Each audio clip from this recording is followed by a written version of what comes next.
eu estive lendo a vida do profeta Jonas, e o mais interessante é que no decorrer dessa leitura e buscando o estudo sobre essa passagem, há muitos crentes que acreditam que Jonas, essa passagem que ele escreveu na Bíblia, não passa de um conto de fábula ou de uma história da carochinha.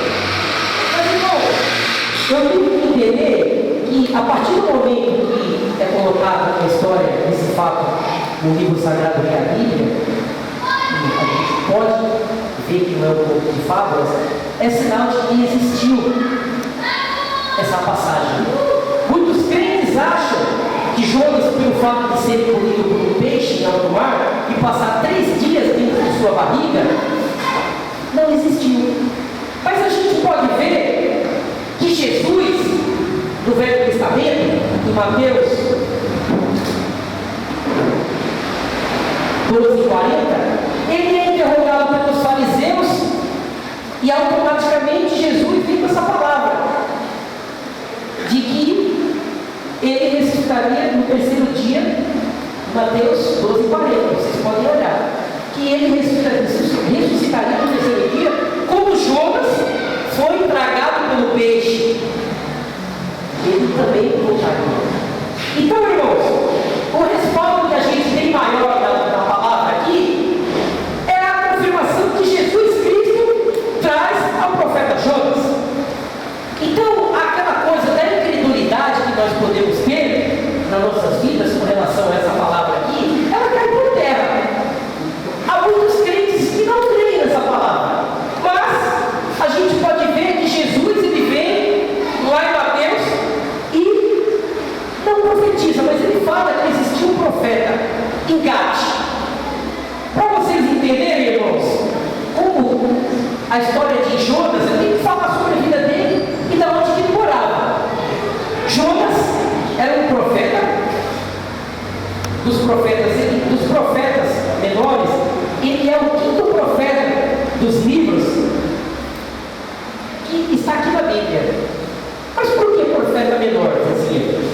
Pelo seguinte, há profetas na nossa Bíblia, como o profeta Isaías, que tem muitos livros grandes, profeta Jeremias, Zacarias, e o profeta Jonas, ele vem entre o 5º profeta menor. Mas o que tem a ver o profeta menor com o profeta maior? São todos profetas que Deus usou para falar com todos nós. Amém? Como o nosso pastor da nossa igreja usa para falar com nós. Se ele escreveu tantos capítulos ou versículos, ele é um profeta do mesmo tamanho e da mesma ossada que Deus o capacitou. O profeta Isaías, ele tem mais de 55 livros, capítulos, quer dizer, versículos.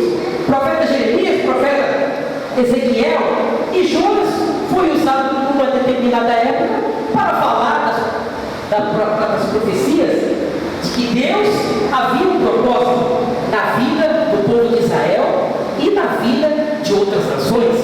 Amém? Então, irmãos, Jonas, ele era um profeta de Israel, de uma cidade chamada Gade. Ele nasceu em Gade. E onde Gade se situava? Se situava ao norte de Israel, próximo a Nazaré. Por que Nazaré? Nazaré, onde Jesus nasceu, onde foi? Nazaré. E Jesus haveria de vir aos anos 900 anos mais ou menos,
de Gade está ao norte de Israel, Nínive estava tentando dominar a situação. Vamos supor, um exemplo que está acontecendo hoje nos dias de hoje.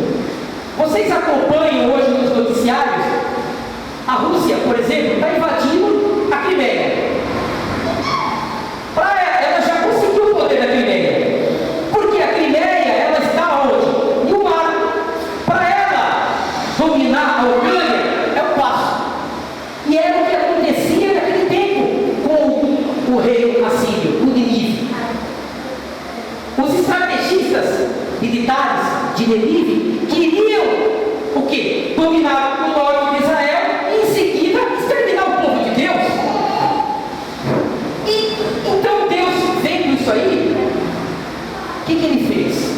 Ele pediu para que o profeta Jonas fosse até lá em cima, Nínive, lá em cima, do norte, e falar da palavra de Deus.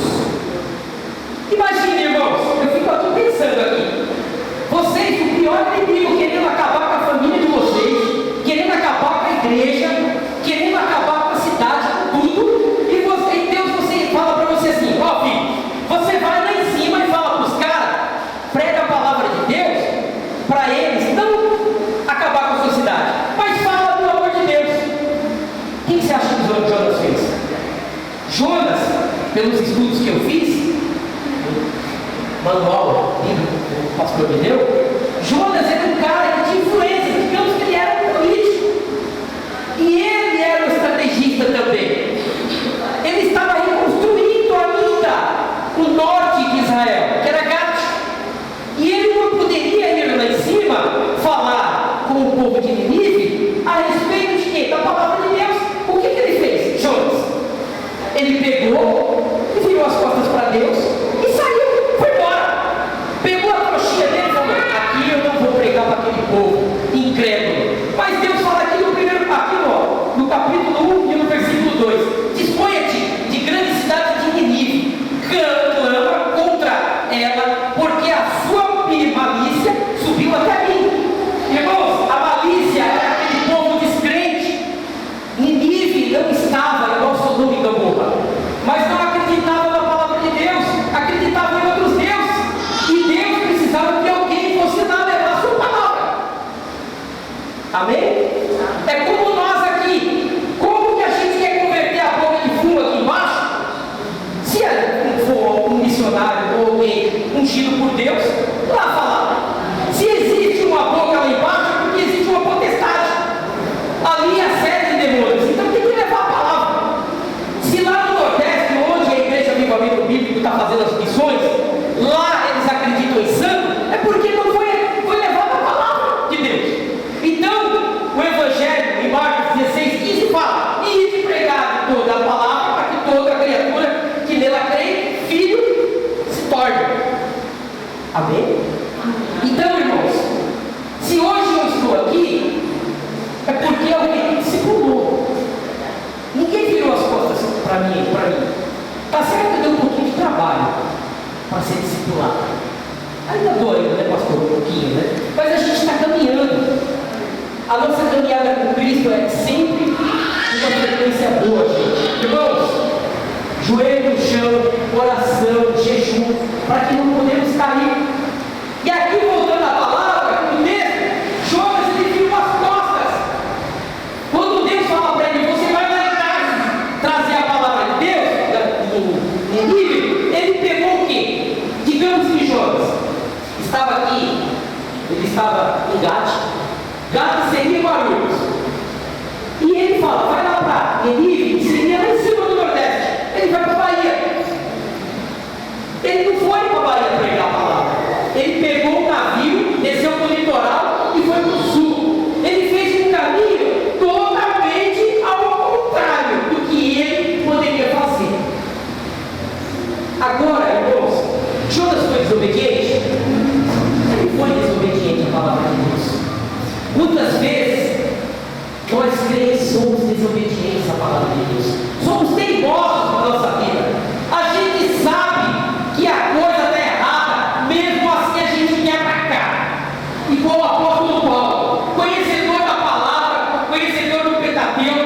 ciente de tudo, todas as conhecedor do Torá, e ainda mesmo assim, ele quebrou a cara. Ele paga uma passagem para ir a detalhes. E eu fico olhando para nossas vidas, nesses dias de hoje, quantos aqui não pagam as coisas para estar fora da presença de Deus? Eu não quero falar do mundão aí fora, não. Eu me lembro que quando eu estava no mundão, eu falava que era um carro. Eu enchia o carro de gente, colocava nas baladas e falava que era um carro. E tem muito crente também hoje que quer ser um cara dentro da igreja. Mas na hora que Deus manda trazer as coisas para pregar a palavra, foge da mina pipa, não está nem aí, se torna covarde. O que temos que entender, irmãos, que Deus manda pregar o evangelho. Foi aqui o Jonas. Jonas era um crente, irmão. Ele era um profeta usado por Deus.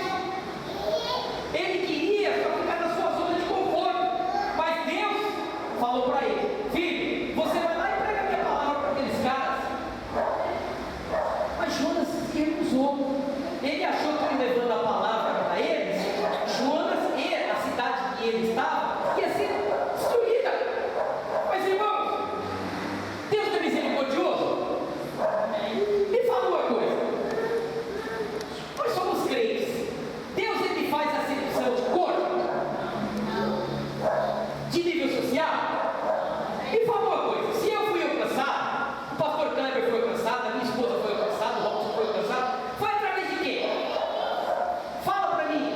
O Espírito Santo de Deus veio aqui à terra através, mas usou através de pessoas. Quando Jesus esteve aqui na terra, ele precisou de quantos para levar o evangelho? 12. Esse foi o nome de carro. Ele precisou de 12. Irmãos, segura.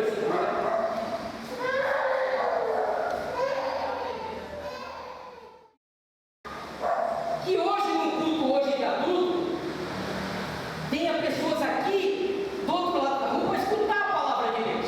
E é o que nós precisamos. O nosso combustível é a palavra de Deus. Vocês estão me entendendo? Vocês conseguem me entender? O nosso combustível para nós crentes é a palavra de Deus.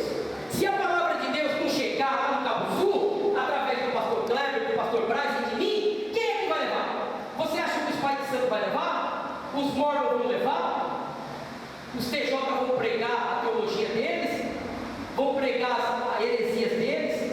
Então, Deus precisa de pessoas capacitadas e gabaritadas, com boa, acima de tudo, com muita fé, para enfrentar os inimigos aí fora. E Jonas, ele não fez isso. Jonas, ele não fez isso. Simplesmente ele tomou o rumo contrário do que ele deveria tomar. Ele foi para um lugar totalmente distante, mas Deus pegou ele. Como tem crente às vezes que vira as costas para Deus, ele olha para cima, ele olha para baixo, de lado, mas ele dança, ele pode se lembrar depois que Deus está vendo o que ele está fazendo. Deus está vendo. Mas, Zezinho, por que Jonas fugiu? Ele fugiu para não levar essa palavra de Deus. Ele tinha medo do povo assírio, que era a capital de Nínive, de destruir a sua cidade. Mas ele foi desobediente. Mas Deus tinha um propósito. Como Deus tem um propósito na minha vida. Se lá atrás eu fiz coisa errada, muita gente fez coisa errada aqui, estamos aqui hoje trazendo a palavra de Deus, é porque Deus tem um propósito na vida de cada um. E ninguém está para julgar o outro aqui. Quem vai julgar é Deus. Jonas não podia julgar o povo daquela cidade, mesmo ele sendo um profeta. Porque Deus não foi Deus que criou? É Ele que vai dar a palavra final. Então, irmãos, Jonas, ele paga esse preço dessa passagem e sai da presença de Deus e vai longe. Mas é como eu havia falado para vocês, o propósito de Deus para Nínive era um propósito muito grande. E o primeiro propósito que Deus faz era o quê? Era de justamente aquele povo incrédulo, que era considerado um povo gentil naquele tempo, era lançar a sua palavra. Tinha que ser lançada a palavra.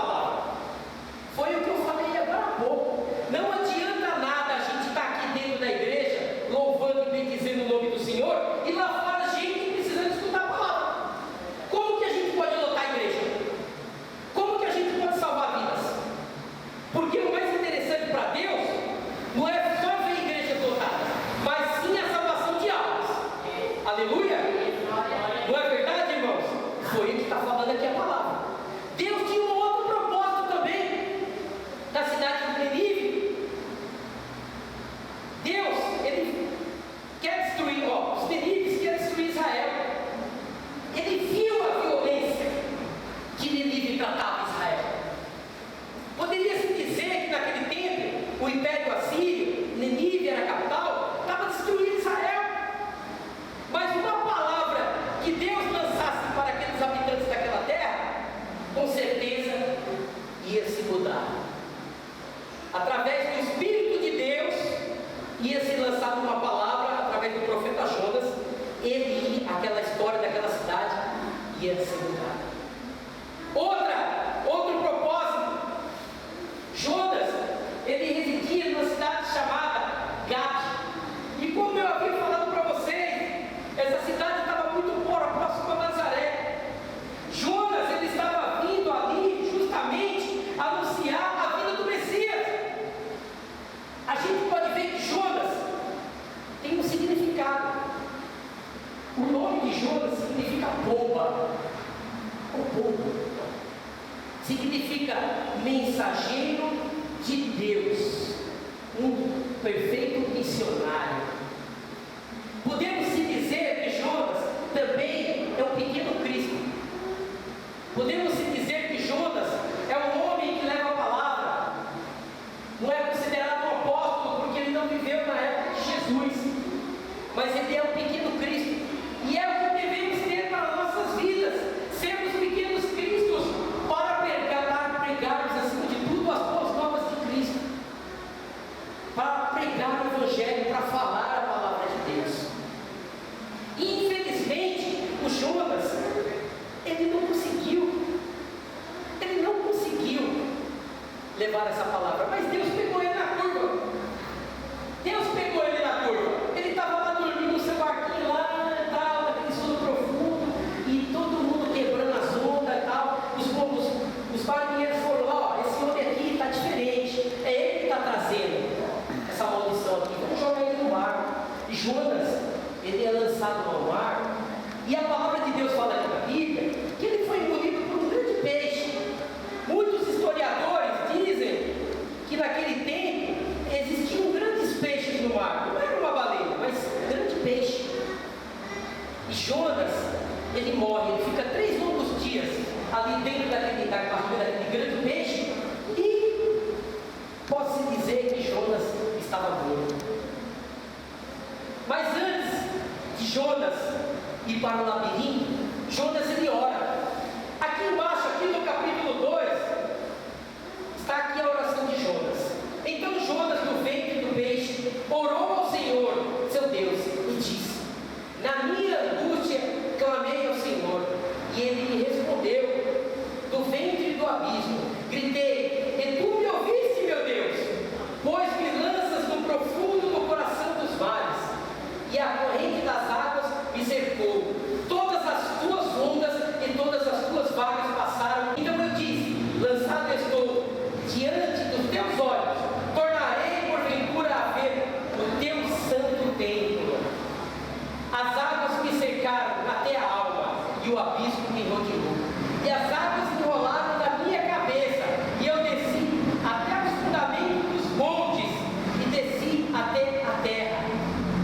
Jonas estava indo para o inferno, cujos dos ferrolhos se correram sobre mim para sempre. Contudo fizeste subir da sepultura da minha vida. Ó Senhor meu Deus, quando dentro de mim desfalecia a minha alma, e eu me lembrei do Senhor, e eu subi a Ti a minha oração no Teu santo templo. Os que me entregaram a idolatria me abandonaram, e aquele que é misericordioso, mas com o vosso agradecimento eu te oferecerei o sacrifício, e eu voltei e pagarei. Ó Senhor, pertence à salvação. Irmãos, Deus é misericordioso. Por mais que a gente tenha que rabelar com Ele, Ele sempre vai escutar o choro do seu filho. Jonas, ele clamava aqui, pedindo perdão a Deus, e Deus escutou a sua oração dentro do peixe. E o que o peixe faz? tanto Jonas clamar ao Senhor, o peixe cospe Jonas para fora da sua barriga. Irmãos, abram a Bíblia em Salmos. Salmos 139,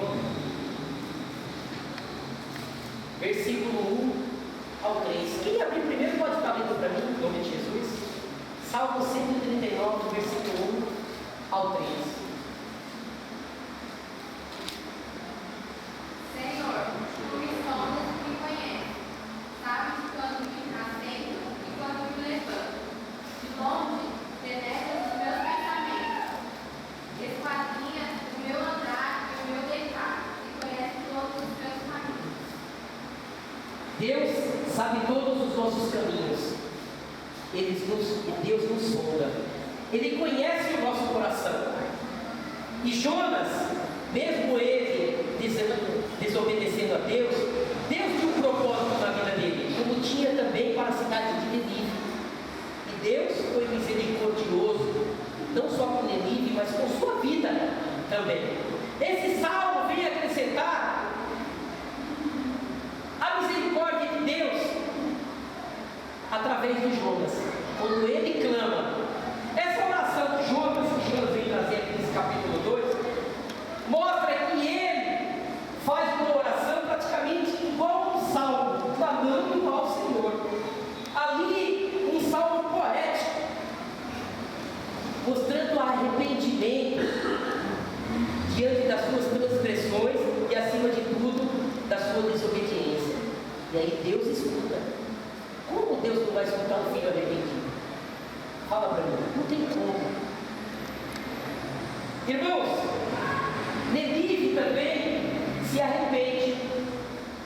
Quando o profeta Jonas foi cuspido pela barriga, pelo peixe, ele vai até Nínive e ele vai trazer as boas novas de Deus. Ele vai falar que aquela terra é uma terra pura e que só existe um Deus. E Jonas, para que eles acreditem que Deus era mais, Jonas precisava de testemunhas. Ele leva muitas testemunhas com ele naquele dia, para falar que ele foi engolido por um peixe e foi cuspido. E Deus e os ninivitas, as pessoas que moravam naquela cidade, elas escutam aquela história e ficam um pouco atordoadas. A gente foi, como eu falei para vocês agora há pouco, há muitos crentes que infelizmente não acreditam, mas a gente tem aqui uma pessoa que dá o respaldo dessa palavra, que é o Senhor Jesus Cristo. Foi aonde eu falei aqui em Mateus 12:40. Jesus ele fala dessa transfiguração dele, que no terceiro dia ele voltaria, como fez o profeta Jonas lá atrás, há 900 anos antes de Jesus. Ele ficou 3 dias morto dentro do peixe e volta para se redimir. E o povo de Nínive não acredita naquilo, mas foi lançada a palavra, irmãos. O mais importante é que foi lançada a palavra para o povo de Ninivita. E ali começa a se trabalhar o coração de cada pessoa ali daquela cidade. E Jonas, ele se decepciona. Há uma decepção em cima de Jonas, porque ele não queria trazer a palavra daquele lugar. Ele foi obrigado, e ele viu que Deus não tinha brincadeira com ele. Ele se decepciona. Ó Senhor, eu não vou levar a palavra lá para aquele povo, eles vão agora ficar fortes e vão acabar com Israel. Mas houve uma palavra lançada ali, e o povo de Nínive se converte. E Deus tem misericórdia daquele povo e prolonga a vida de Israel e do povo ninivita. Então, irmãos, devemos o quê? Em primeiro lugar, levar a palavra de Deus. E quando Deus falar com você, você tem que levar a palavra, você tem que pregar. Você tem que pregar a palavra. Foi como o pastor Wesley veio aqui. Estuda a palavra, lê a Bíblia. Se enche do Espírito de Deus para levar a palavra. Porque sem a palavra, o crente não vai. Não adianta. Primeiro a fé, assim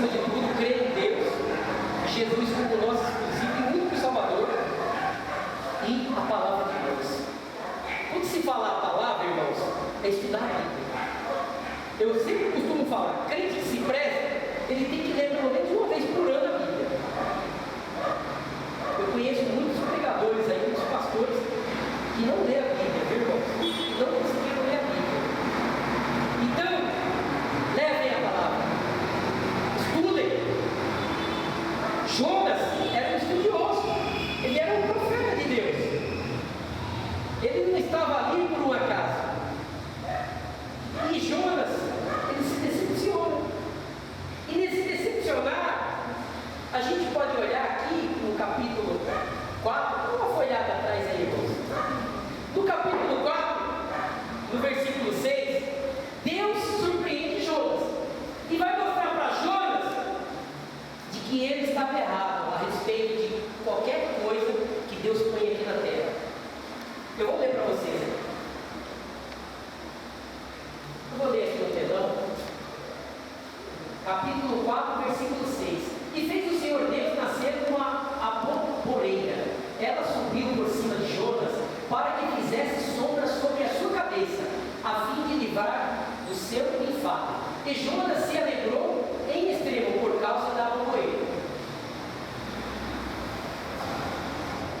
No versículo 7. Mas Deus enviou um verme no dia seguinte, ao subir da alva, a qual feriu a aboboreira, e esta árvore se secou. E aconteceu que, aparecendo o sol, Deus mandou um vento calmoso, oriental, e o sol feriu a cabeça de Jonas, e ele desmaiou. Ele desejou com toda a sua alma morrer, dizendo: melhor é morrer do que viver. Então disse Deus a Jonas: fazes bem que assim ires por causa da aboboreira. Ele disse: faço bem e que me revolte até a morte. E disse o Senhor: tivesses tu compaixão da aboboreira, na qual não trabalhastes e nem fizestes crescer, e que numa noite nasceu e numa noite pereceu, então hei de ter compaixão da grande cidade de Nínive, em que estão mais de 120.000 homens, que não sabem discernir entre a sua mão direita e a sua mão esquerda, e então muitos animais também. Pode passar. Irmãos, aqui a gente pode ver que Deus é misericordioso. Ele vai ter compaixão de cada um, vai capacitar eles. Não fujam da palavra, não sejam, eu não vou dizer uma palavra assim um pouco covardes do ministério de cada um. Deus vai capacitar cada um a interceder dentro da igreja. Deus vai capacitar cada um a trazer a mensagem. Vai capacitar o irmão que está ali na porta, o irmão que está aqui trazendo a mensagem na EBD. E Deus vai capacitar também os missionários para levar a palavra de Deus para qualquer canto do mundo. Não é só em Nínive, Sodoma e Gomorra. Quem sabe se naquele tempo de Sodoma e Gomorra existisse um Jonas para levar essa palavra lá? Será que essa cidade seria destruída?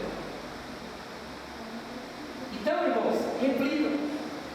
A palavra de Deus ela tem que ser levada. Se hoje dentro da sua família existe uma pessoa que não é convertida, ou ela está desviada ou não conhece da palavra, cabe a nós, como crentes, que temos o Espírito Santo, levar essa palavra. Eu vou pedir para que os irmãos abram aí, em 1 Coríntios, capítulo 9, versículo 16. 1 Coríntios, capítulo 9, versículo 16. Quem abrir aí, pode estar lendo para mim, em nome de Jesus?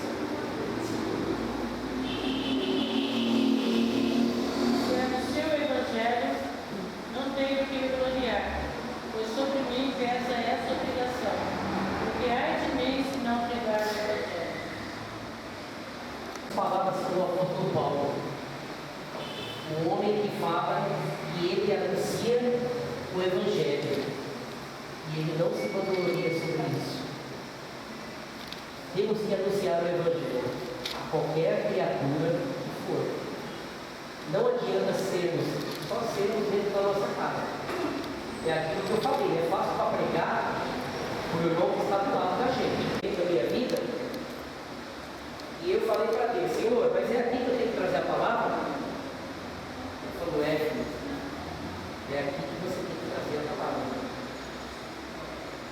deveria.